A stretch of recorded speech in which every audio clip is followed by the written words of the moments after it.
Dr. Murray agreed to treat insomnia with propofol. He put Dr. Murray first. He orders 40 of the 100 milliliter bottles of propofol. Virtually none of the safeguards for sedation were in place. The saline bag and IV tubing. Is there a signed informed consent? You document, you document, you document. Prescriber being Conrad Murray. When he showed up every night with bottles of propofol and bags of saline, he was not putting Michael Jackson first. Did Dr. Murray ever mention to you having administered propofol to Michael Jackson? Are you going to give me the drug that killed Michael Jackson?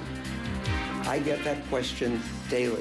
IV administration set, urinary leg bag, disposable syringe with needle. If there is a problem, what do? You call for help. That would have saved Michael Jackson's life. Propofol. Propofol. Propofol? Propofol. Propofol. Propofol. Propofol. Nightly doses of propofol. He was putting Dr. Murray first. Welcome back. Ryan Smith here with Jane Velez Mitchell. There's the courthouse where in less than 15 minutes, the cross-examination of the prosecution's star witness will begin in that courthouse, the Los Angeles County Criminal Courthouse. And again, this is big. This is the defense taking on the star witness for the prosecution. And I'd say about 14 minutes away, but they've got a lot to do in that courtroom. They sure do, and there is so much controversy and uproar today, infighting within the defense team as Ed Chernoff takes over for Mike Flanagan, another defense attorney. He says, I'm the one who's going to cross-examine Dr. Schafer because maybe he thinks that Mike Flanagan didn't do a good job in his previous cross-examinations, and they are really in trouble. And he's decided to take control. Now, take a look at this. We're seeing this just as you're seeing it. The Netherlands demands justice. This is extraordinary. Every day we see one of these, just about, and it's another country or another part of the world. That shows you how beloved Michael Jackson is around the world. But let's get back to why Dr. Conrad Murray was so upset when the prosecution anesthesiologist put one of these stands, these IV stands, in the courtroom and began doing a demonstration that led Dr. Murray to turn to Dr. White, the opposing anesthesiologist, and say, can you believe that? What a bleep. Now, Eric, it involved the fact that initially, if we come back to the camera, the prosecution anesthesiologist had the propofol here, and actually the prosecution has contended that the propofol bottle was in a cut open saline bag. So take it from there, Eric. Well, actually, I think what's important about this is credibility. Juries hold prosecutors to a higher level of credibility than they hold defense attorneys. They are agents of the government. We expect them to tell the truth and be honest at all times. If this was an honest mistake, it's one thing. If they intentionally tried to mislead the jury and that's what the jury believes, then the prosecution could really be hurt by it. And a lot depends on exactly what the stipulation was and how it was read to the jury. But if the jury was told... Well, we don't even know about a stipulation. Let's tell them about the stipulation. Well, there was apparently a stipulation that the prosecution had misrepresented how the propofol was hanging on the stand. And if that misrepresentation was intentional, and a lot depends also on how Dr. Schafer integrated that into his own testimony. If he accepts it and testifies about how the propofol was administered while alluding to and referencing a mistaken arrangement of the propofol on the stand, he loses his credibility. I see why Chernoff is stepping in here. This is a war. It's gotten ugly. It's getting bloody. And it's time for someone to come in and take the hill. And that's what Chernoff's going to try and do this afternoon, and it's going to be great. Wow. So what can he do, though, to that end? Because some people would say, look, this is an honest mistake, right? We had it like this, and then later we put it in this bag. And, you know, what they really want to say, the prosecutors really want to say is, this is what happened. The propofol was in the bag. This is what Alberto Alvarez said he saw. This is what others said they saw. So, in a sense, is this a small error? Because you still have the propofol flowing into Michael Jackson's veins. And this is what they're saying is the cause of death. Because this was just open and flowing freely, Dr. Murray's out of the room. He caused his death because he wasn't watching. That mechanism was what led to Michael Jackson's death. Well, How important it is depends on perception. Like I said, it's a mistake, and it's going to be up to Chernoff to make it a big mistake, an intentional mistake, that these people are intentionally trying to railroad Dr. Murray by misrepresenting the evidence. The defense attorney's job here is to manage perceptions, manage the facts, and how the facts are being delivered, just like how the propofol is being delivered. But here's the ironic part of it all.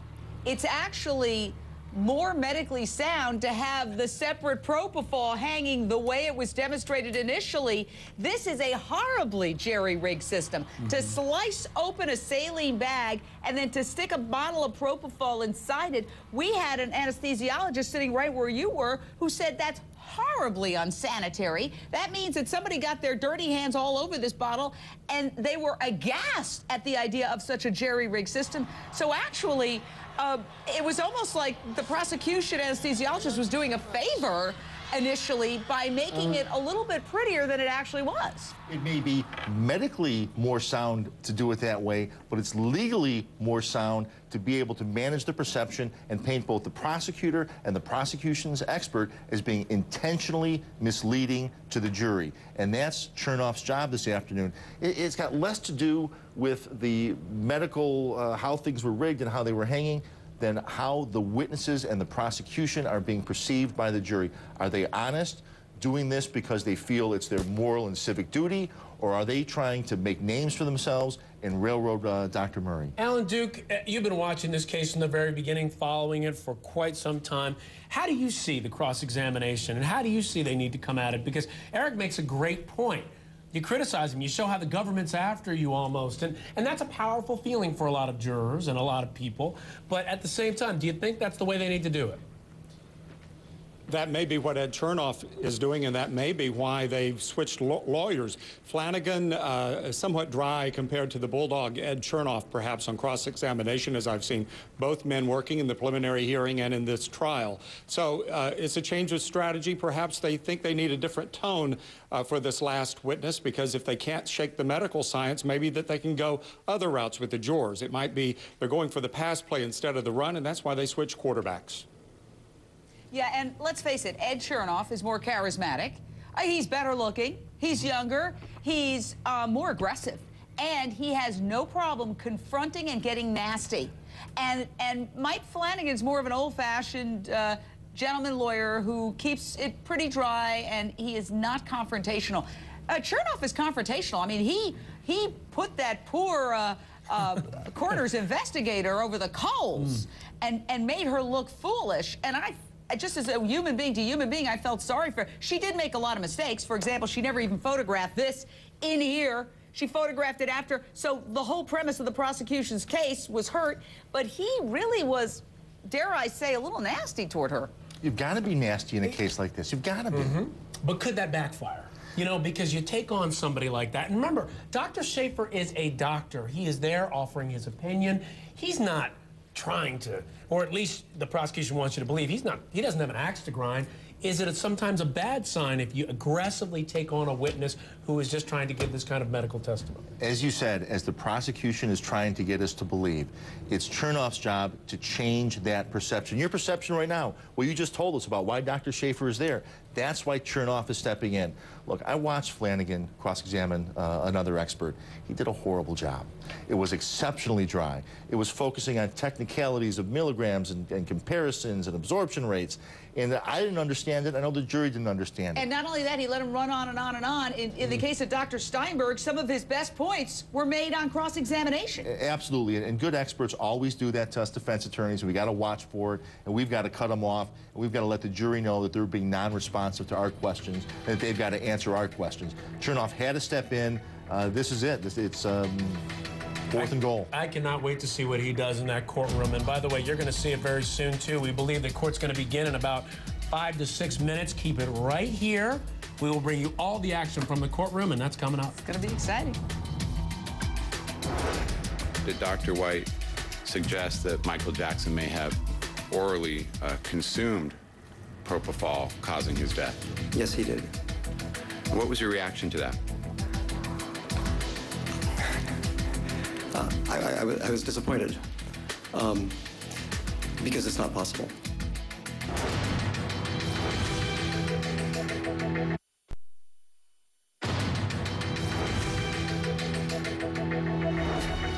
just don't wake up from anesthesia like that. People just don't wake up, hell-bent to grab the next dose in a syringe, draw it up, and shove it in their IV again. I mean, it's a crazy scenario. I've never seen anything, it just doesn't happen. We are counting down the moments until court resumes in the Michael Jackson death trial. Huge controversies erupting, a shakeup in the defense team. For all the latest, go to hlntv.com/Michael Jackson. And I can also tell you on another subject, a very important one, there is a missing 5-year-old girl in Arizona. And tonight on Issues, we are going to be all over that case, as well as the baby Lisa case. And I've got an exclusive interview tonight with an investigator who is working the case on the missing 5-year-old in Arizona. Very, very, very, very alarming case, and we want to help find that child safe and sound. But back to the trial. And talk about a trial.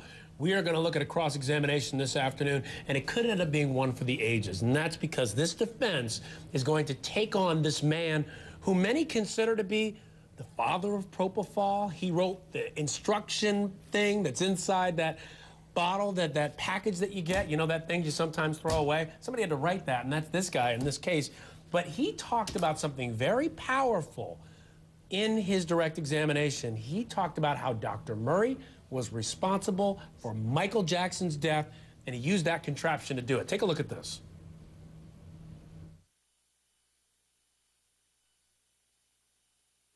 And this is the saline entrusted. If I raise this up quite high, there's more force here. Of that responsibility while enabling the administration of intravenous propofol. He is responsible for every drop of propofol in that room. And lorazepam? Every drop of lorazepam in that room. Now, see, he said he was responsible for all that. That's the standard of care part of this. But he also mentioned what you had been talking about for days. How did Michael Jackson die? What's the cause? He said it was that saline bag, that bottle. That is the only way that Michael Jackson could have died, that propofol ran through as Dr. Murray was out of the room. And Eric, I have to ask you, you're mentioning how this is an issue of perception, but on cross-examination, I have to think you have to do something about the fact that he's not only saying he failed the standard of care in multiple ways, but also that's how Michael Jackson died. And it was at Dr. Murray's hands. I actually don't think he's going to be attacking the standard of care as much as he's going to be attacking the factual stuff. Okay. And the opinion stuff. And I was actually a little offended when the expert said that Dr. Murray is responsible for every drop of propofol and lorazepam in the room. That's an opinion. And if I'm sitting on the jury, I'm thinking to myself, that's for us to decide. It's for us to decide who's responsible for how this happened. Tell me about the facts. Don't tell me what it means. And it actually doesn't help the jury to decide the case, to say that as a doctor, you're responsible for everything. If Michael had reached over and grabbed an injection and injected himself with the propofol, then certainly Michael Jackson's responsible for doing that. Eric, the prosecution anesthesiologist testified that Michael Jackson could have injected himself 6 times, one time after the other over a course of a couple of hours, and still, according to the science, there's more propofol in his system than he would have been able to inject. The only explanation I think they can fall back on, since they've already shown you can't kill yourself by drinking it, is that Michael Jackson woke up and moved this little lever and infused himself with the propofol. Now, that gets back to your point of the prosecution saying Dr. Conrad Murray is responsible for every single drop of propofol, even if, presumably, Michael Jackson did this. However, I am led to believe that in the jury instructions, there will be some kind of instruction about an intervening act. And the only way that the standard of care issues can be sidestepped by the defense is if they can establish that there was an intervening act. Would Michael Jackson turning on that lever himself be that intervening act? Oh, absolutely. And what I see here is I see a prosecution that is, in fact, overreaching. This case is not going to be decided on the he's responsible for every drop. It's going to be decided on who administered the propofol. Yeah, and that's the way that the defense set it up straight from opening statement. And so when the prosecution or the expert on their own goes out and testifies as to these things they didn't really have to do, it plays right into the defense hand. But Eric, if you make the argument that Michael Jackson is an addict, and he is addicted to all these drugs. And Dr. Murray leaving this environment intact, creating this contraption, walking out of the room, it was foreseeable that Michael Jackson might have done something to himself, even if he did do something to himself, that would cause his death.